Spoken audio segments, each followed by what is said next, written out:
Fala galera, na aula de hoje nós vamos falar sobre a internet, a importância dela no contexto dessa disciplina e também a arquitetura cliente-servidor. E a gente vai cobrir os seguintes tópicos nessa série de vídeos. Inicialmente nós vamos falar sobre a internet, um pouco sobre a história da internet, porque ela é muito importante no contexto de desenvolvimento de software para o web. Depois nós vamos falar sobre alguns protocolos de comunicação que a gente acaba utilizando mesmo sem querer, vamos dizer assim, durante a construção desses softwares. Vamos falar também da World Wide Web, que tem extrema importância desde que foi criado até hoje em dia e que muita gente confunde o conceito da World Wide Web com a própria internet para você ver como elas estão tão intrinsecamente ligadas. Depois vamos falar sobre o protocolo HTTP, que esse sim a gente lida, vamos dizer, diariamente na construção do software web com esse protocolo. E vamos finalizar falando da arquitetura cliente-servidor, vocês vão entender a importância dela no contexto da nossa disciplina. Então, fiquem aí e pessoal, nesse vídeo nós vamos falar sobre a internet. E, como todos vocês devem saber, é a rede mundial de computadores. E nessa rede, todos os dispositivos que estão nela se comunicam via protocolo TCP/IP, que vai ser foco de vídeos futuros. Mas o que nem todo mundo sabe é que essa rede mundial de computadores, o que hoje a gente chama de internet, começou no Departamento de Defesa dos Estados Unidos por volta de 1960 e 1970, e naquela época era chamada de ARPANET. Eu vou dar algum. E os primeiros serviços dela eram justamente a correspondência online, o chamado e-mail e a transferência de arquivo. Mas tudo era muito simples e apenas alguns computadores nos Estados Unidos estavam conectados a essa rede. À medida que isso foi evoluindo, a rede foi se tornando o que hoje a gente chama de internet. Então, só para dar um pouco de fatos que aconteceram nessa linha do tempo, a nossa, a nossa conhecida internet foi aberta para fins comerciais no fim da década de 80. E quase 10 anos depois foi criada a World Wide Web, que para muitas pessoas é a própria internet. Mas isso é um pensamento errado, já que a internet é a rede de computadores. A World Wide Web normalmente é o que a gente usa na maioria do tempo, websites onde a gente consegue navegar. Mas enfim, isso surgiu apenas 10 anos depois que a internet foi aberta para fins comerciais. E só depois disso, alguns anos depois, que surgiram os primeiros navegadores. Antes disso não existia navegador, teria que saber o endereço do site e antes do World Wide Web, você saberia o IP ou o domínio, enfim. Não teriam nem buscadores. Então, em 94 surgiu o Netscape, que hoje já não existe mais, e o Internet Explorer, em 95. E só para ter uma ideia, somente em 1995 que a Amazon abriu e em 96 o Google abriu. Então, dentre os aspectos chaves para o sucesso da internet, tem o fato das suas subredes serem completamente independentes. Então, se uma subrede para de funcionar, as outras continuam funcionando. E, além disso, ela permite que computadores entrem e saem dinamicamente da rede. Então, ela está sempre convivendo com conexões e desconexões e a internet sim continua funcionando. Para isso, foi utilizado padrões abertos, o que facilita empresas a investirem e colocar recursos no desenvolvimento dessa rede. Outro fator importante é a ausência de um controle centralizado, em grande parte. Óbvio que existem alguns controles de algum mais ou menos centralizados, mas de forma geral, esse controle não é centralizado. E qualquer coisa, qualquer pessoa pode utilizar, a partir do momento que for aberto para fins comerciais, bastava ter uma conexão com a internet para utilizar a sua infraestrutura.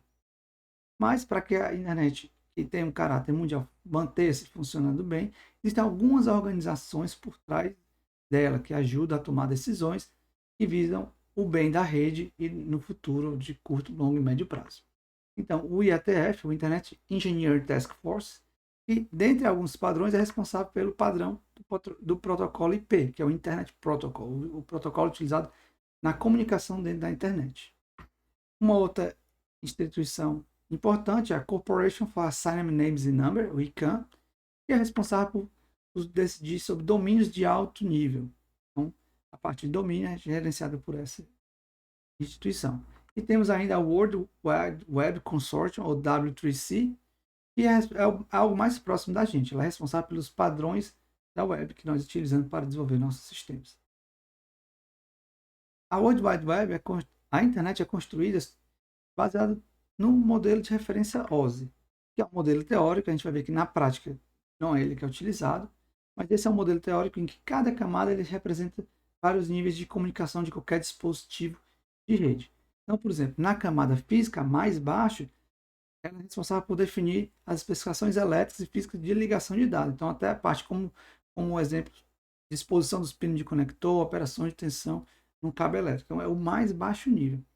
Na camada de enlace, a camada número 2, ela já fornece a transferência nó-nó, ou seja, uma ligação entre dois nós diretamente conectados. E aí ela lida com empacotamento e desempacotamento dos dados em quadros, que é o nome que se dá ao pacote de dados nesse nível. Na camada número 3, que é a camada de rede, aí sim já tem o encaminhamento de pacotes na parte de comutação e do endereço lógico. Mais acima eu tenho uma camada de transporte que fornece as funções e o meio de transferência de uma sequência de dados de uma fonte hospedeira de destino até uma ou mais redes. E a gente vai subindo nesse alto nível até que chega à seção, que é a camada número 5, ela controla as conexões entre dispositivos. Então, ela estabelece, gerencia, mantém e finaliza essas conexões entre uma aplicação local e uma aplicação remota. Na camada de apresentação, que é a camada número 6, ela é responsável por verificar os dados e garantir que eles sejam compatíveis com os recursos de comunicação. Ou seja, ora ele converte os dados de acordo com a necessidade da camada de aplicação, que é a mais de cima, a 7, ora ele converte para a camada de sessão, que é a camada número 5. E, por fim, a camada de aplicação, que ela interage com as aplicações de software, e ela é a mais próxima do usuário final. Então, justamente por isso que ela basicamente é o foco aqui da nossa disciplina, a camada de aplicação. Mas, como eu falei, o modelo OSI é um modelo de referência conceitual, mas na realidade a internet é construída sobre o modelo TCP/IP. Então, se você olhar aqui, é um modelo mais simples. Ao invés de 7 camadas, ele tem 4 camadas. A camada de interface de rede ela equivale às duas primeiras camadas do modelo OSI. A camada de rede equivale à camada de rede do modelo OSI. A de transporte é igual à de transporte do modelo OSI, porém, a camada de aplicação do TCP/IP ela engloba todas as funções das 3 últimas camadas do modelo OSI: aplicação, apresentação e sessão. E aqui nessa outra figura nós temos alguns dos protocolos que são utilizados em cada uma dessas camadas. O foco aqui para a gente, por exemplo, é o protocolo HTTP, que está na camada de aplicação, então a gente vai olhar bem de perto para ele mais à frente, um pouco nessa série de vídeos, à medida que a gente evolui mais com cuidado, e o protocolo IP que a gente está utilizando o tempo todo. Já que estamos falando em protocolos, vamos falar um pouco mais sobre protocolos de comunicação. Então, segundo a definição do Kurosa, protocolos definem o formato e a ordem das mensagens trocadas entre duas ou mais entidades de comunicação, bem como as ações tomadas, a transmissão e ou recepção de uma mensagem ou outro evento. De outra forma, protocolos eles são as regras que governam tanto a sintaxe, a semântica e a sincronização da comunicação. E eles podem ser implementados pelo hardware, pelo software ou pela combinação dos dois. Um protocolo de comunicação muito importante para a gente é o protocolo IP, que é o Internet Protocol. Como o nome já diz, é o protocolo da internet. Então, toda a internet utiliza esse protocolo para se comunicar. Ele é um protocolo simples para enviar dados entre computadores, porém, ele foi muito importante para o crescimento da internet. Antes da internet ser conhecida como ela é hoje, outros protocolos eram utilizados para comunicação, porém eles não eram tão efetivos como o protocolo IP. O protocolo IP ele identifica unicamente um host em toda a rede. No caso aqui estamos pensando na internet. E considerando a versão 4 do protocolo IP, que é a mais utilizada ainda hoje, cada dispositivo possui um endereço cujo tamanho é de 32 bits e é dividido em 4 números de 8 bits, ou seja, 4 números que vão de 0 a 255. Mas, atualmente, a gente já, não só atualmente, há muito tempo já existe uma versão IPv6 do protocolo e possui um endereço de 128 bits, ou seja, permite mapear muito mais dispositivos. Porém, ela vem sendo adotada gradualmente. Mas sabem que elas existem e ambas têm o mesmo objetivo, apenas o IPv6 permite mais opções, já que o número de dispositivos conectados à internet cresceu muito rapidamente. Um outro fator importante na comunicação entre computadores são as portas. Elas identificam os processos de origem e destino e viabilizam a comunicação fim a fim. No caso, é o sistema operacional que oferece uma interface para especificar e acessar essas portas.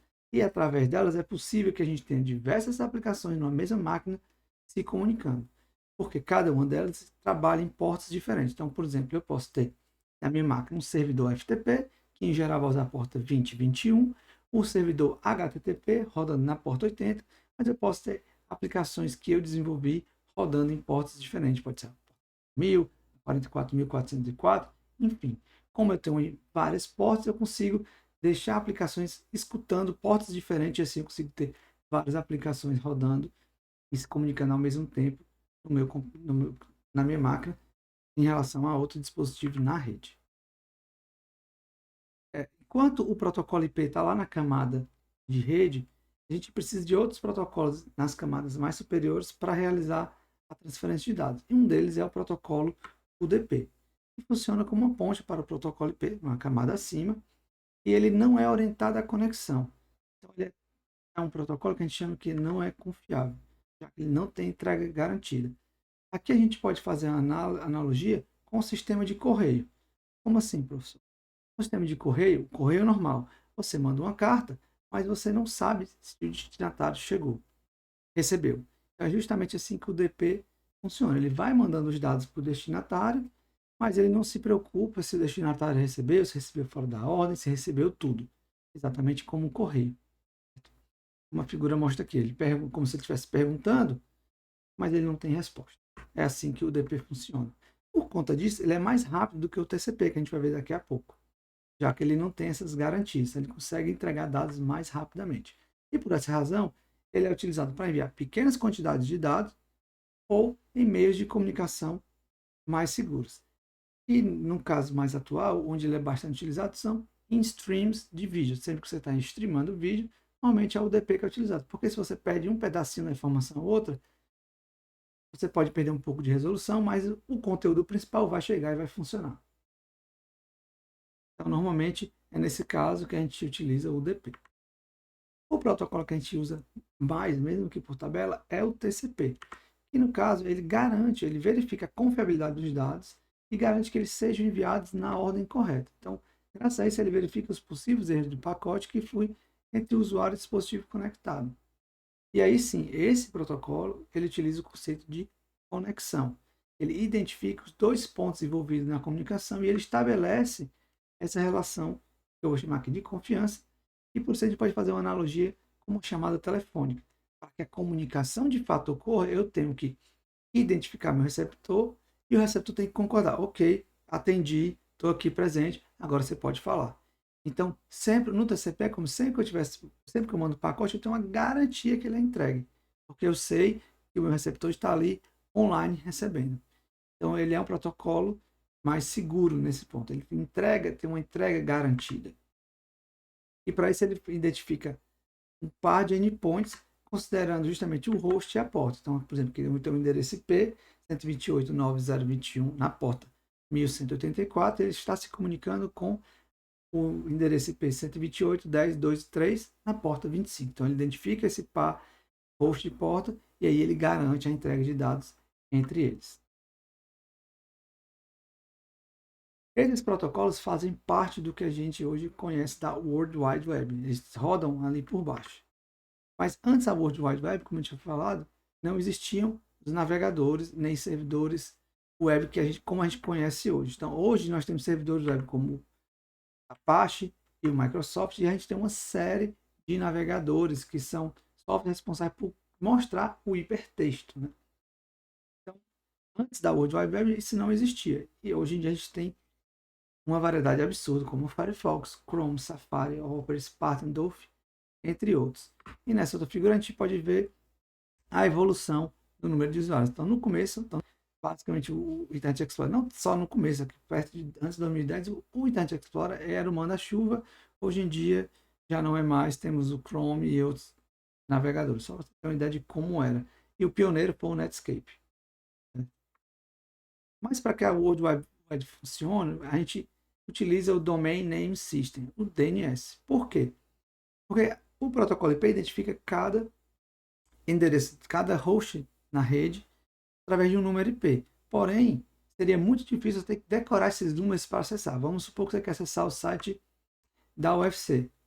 Você teria, por exemplo aqui, o IP dele era 217.41.185. O que seria muito difícil você lembrar de todos os sites através do número IP. Então, esse sistema de nome de domínio, o DNS, ele é basicamente um serviço que mapeia números IPs para um endereço que é mais fácil de reconhecer, que é mais parecido com os humanos utilizam no dia a dia. Então, no caso aqui, da UFC, por exemplo, seria o www.ufcbr, nesse exemplo, ele é mapeado para esse IP. Então, sempre que você tenta conectar num site, que você digita o www e o nome, o que vai acontecer é que você vai consultar um servidor de DNS e ele vai te retornar o IP, porque afinal, na camada lá da pilha TCP/IP, o protocolo IP ele só conhece endereço IP, ele não sabe o que é um nome. Então, eu preciso dizer lá para o meu hardware que eu quero me conectar com um endereço IP. Então, você sempre pergunta para o servidor DNS qual é o IP mapeado para esse nome. Quando você, por exemplo, os sites que você visita mais no dia a dia, você não vai fazer essa consulta sempre, porque os sistemas operacionais eles mantêm um cache.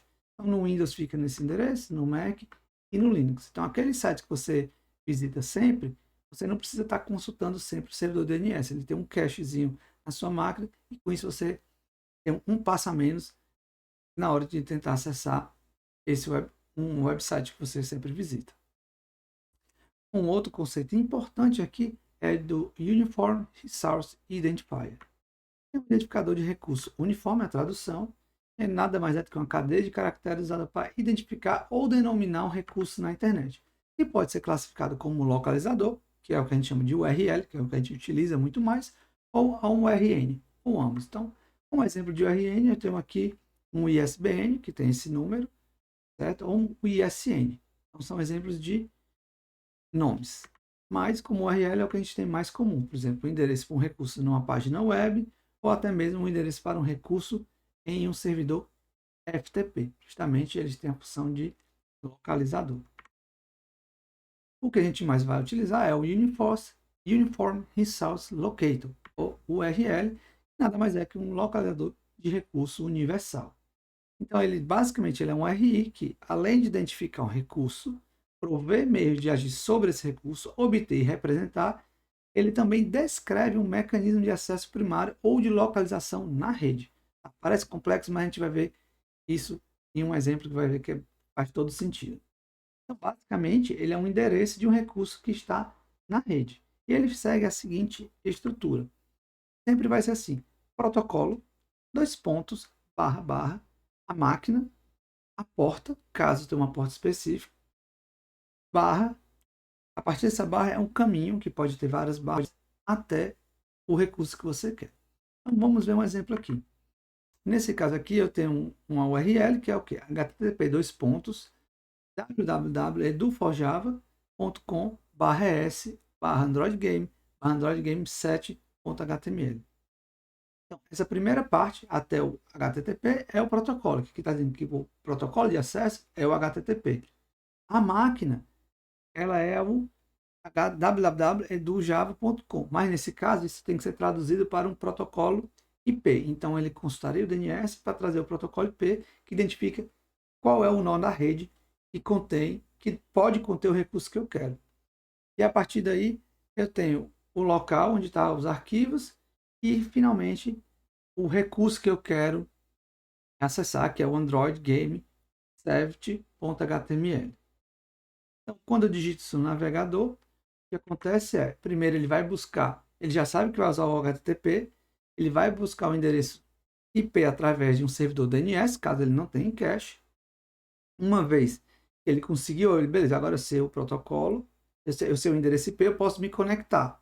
Como eu não especifiquei a porta e eu estou usando o protocolo HTTP, o padrão ele vai na porta 80, porque é a porta padrão. O Caso ele consiga conectar, caso o meu host esteja online, aí ele vai fazer, nesse caso, uma requisição GET, dizendo, olha, servidor X, eu quero esse recurso. Quer dizer, eu quero o recurso Android Game que está dentro desse path, /es/Android Game.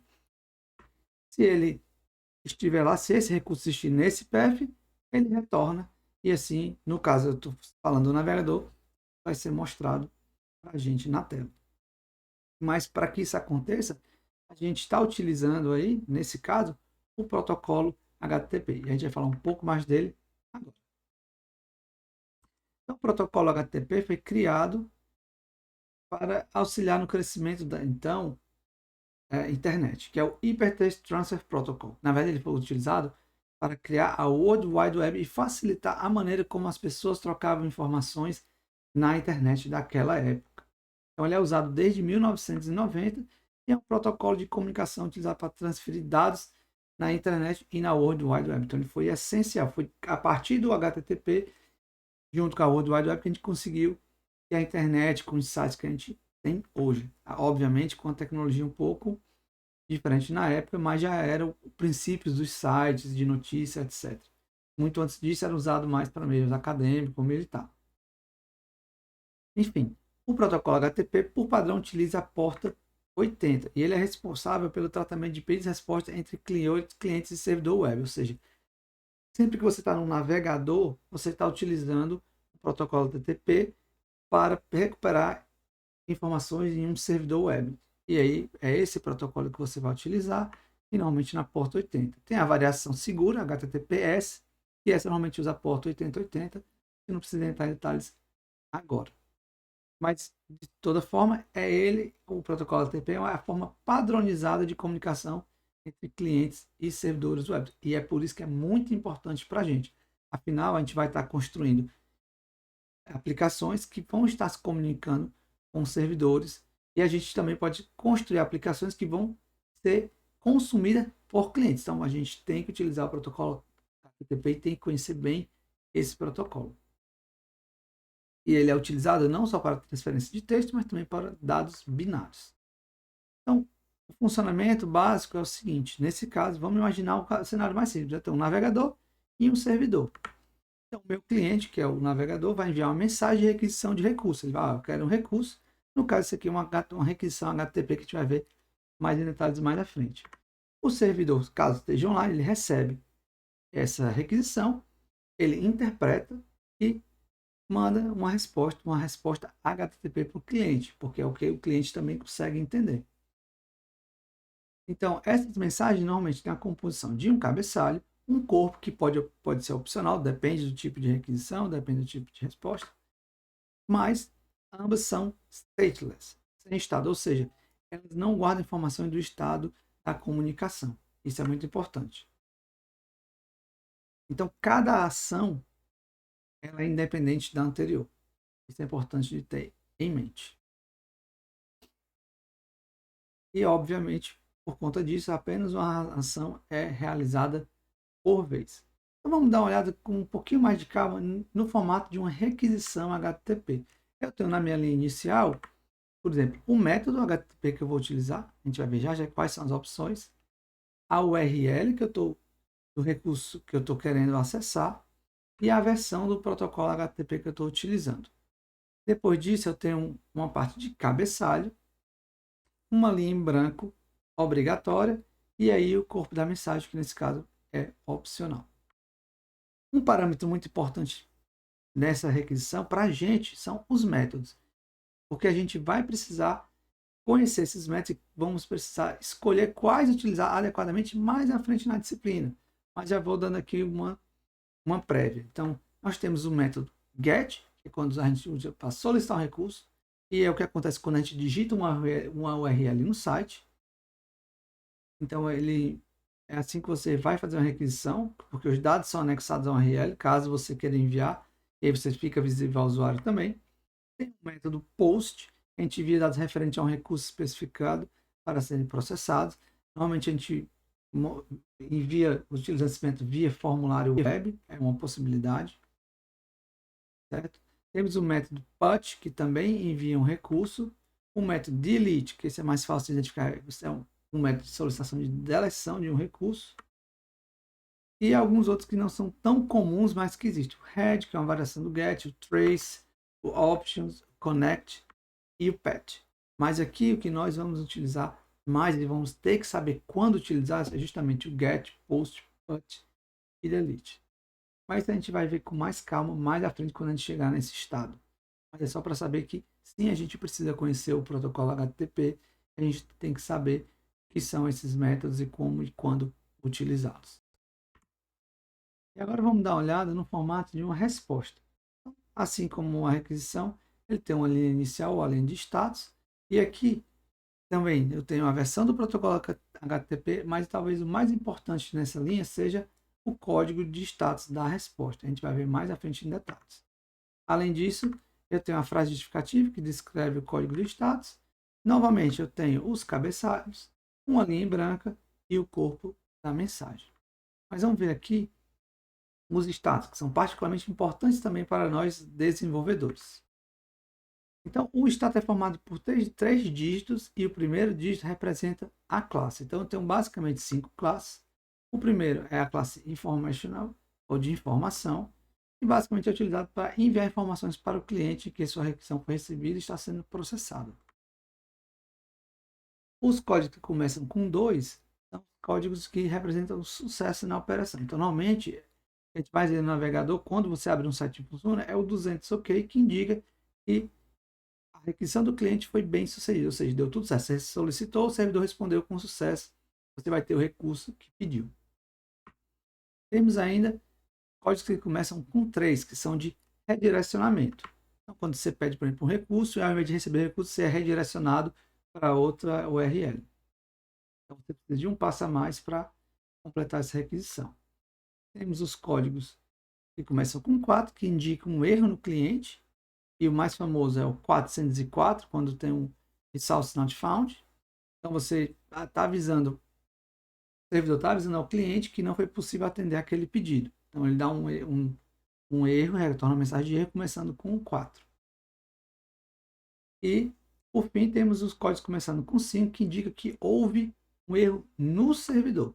Nesse caso, você fez uma requisição que aparentemente está correta, mas por alguma razão não foi atendida e por alguma razão ocorreu um problema no servidor. Então, a culpa não é sua, cliente, houve um problema no servidor e ele vai te retornar um código com 500. Então, é muito importante a gente saber esses códigos, porque isso vai ser determinante na hora da gente criar alguns tipos de aplicações. E o protocolo HTTP ele define alguns códigos da classe, mas cada servidor pode definir seus próprios códigos. Por não utilizar, como alguns desenvolvedores não utilizam esse código correto, é que tem um meme muito famoso na internet, que é justamente esse: erro occurred, mas o HTTP status é 200 OK. Ou seja, o que é que isso quer dizer? Aconteceu um erro no servidor, mas o servidor responde como se tudo tivesse certo. E aí causa uma confusão na vida dos desenvolvedores. Não é à toa que isso virou um meme. Então aqui vou só um exemplo de como acontece a comunicação agora considerando os status. Então, primeiro eu tento acessar uma URL aqui que é o www.xyz.com na porta 80. Então faço uma requisição HTTP, que no caso aqui ele está dando uma requisição GET, com HTTP versão 1.1. Lá vai chegar no meu servidor web, que está rodando na porta 80, ele vai procurar pelo recurso, e nesse caso ele emitiu um HTTP reply, uma reply, com o mesmo protocolo HTTP 1.1 e com 200 OK, ou seja, ele indicou que foi encontrado recurso. E após isso é fechada a conexão e o meu cliente estaria mostrando na tela, no browser, o meu usuário estaria vendo no browser o recurso que ele pediu do servidor web. E para finalizar, a gente vai ver a arquitetura cliente-servidor. Então, na arquitetura cliente-servidor, o servidor é responsável por oferecer um ou mais serviços. Então, o que ele faz é receber requisições e executar o serviço, caso ele esteja hospedando aquele serviço, e retornar o resultado. Então, basicamente, ele fica ali esperando por requisições em determinadas portas que ele reserva para cada serviço. Então, você tem que saber qual serviço você quer acessar e a porta. E aí, se o servidor estiver bem configurado, esperando por requisições naquele serviço, ele vai responder com os resultados. E ele responde justamente para o cliente, que é quem faz a requisição a esse serviço. Então, uma vez que o serviço é encontrado, o servidor responde e aí o usuário final, né, o usuário do cliente, que está rodando o cliente, vai ter aquele resultado em mãos. E é por isso que normalmente o cliente ele tem uma interface direta com o usuário. Já enquanto o servidor tem portas específicas para rodar o serviço, no cliente a porta normalmente é habilitada. Então, por exemplo, eu posso rodar um servidor, eu posso rodar uma aplicação na porta X, pode ser uma aplicação FTP na minha máquina, uma porta qualquer, mas eu tenho que usar no servidor, eu tenho que saber exatamente qual a porta ele está utilizando para aquele serviço. E você pode configurar, apesar de cada servidor, por exemplo, o FTP tem as portas padrão, o HTTP, etc., você pode configurar para rodar em portas diferentes. E aí, nesse meio campo, nós temos os sockets, que são um conjunto de funções que permitem a utilização do sistema de comunicação no processo do sistema operacional. Isso é transparente para a gente, mas tem que saber que isso existe. Certo? E aí, justamente, ele faz esse conjunto de endereço e porta, permite essa utilização a nível de sistema operacional. No nosso contexto web, o que a gente tem é o seguinte: eu tenho o cliente, normalmente é um cliente web, no cenário mais simples, é um navegador, certo? E ele vai o quê? Enviar requisições HTTP a um servidor web, ou seja, ele está tentando acessar um recurso para mostrar na página do navegador. Quando essa requisição chega ao servidor, ele vai processar e vai, então, interpretar a requisição do cliente e vai gerar uma resposta. Nesse caso aqui, como é estamos considerando um cenário mais simples, onde querendo ver um site, ao chegar a resposta, o meu navegador, no caso aqui o Internet Explorer, vai mostrar a página. E aqui, nesse exemplo, depois ele estaria gerando uma outra requisição. Mas veja que, à medida que a web for evoluindo, não necessariamente o meu cliente web vai ser um navegador. Eu posso ter uma aplicação web servindo como cliente e pedindo requisições para um outro servidor. Então, isso vai mudar de cenário para cenário, mas o cenário mais simples é o que a gente usa todo dia, o que o usuário comum de internet faz todo dia, navegadorzinho, ele está se conectando a um servidor web. Então, veja que é por isso que essa arquitetura é tão importante no nosso contexto. Então, essa é uma visão geral que eu queria passar sobre a web. A gente fica por aqui e até o próximo vídeo. Continue aí.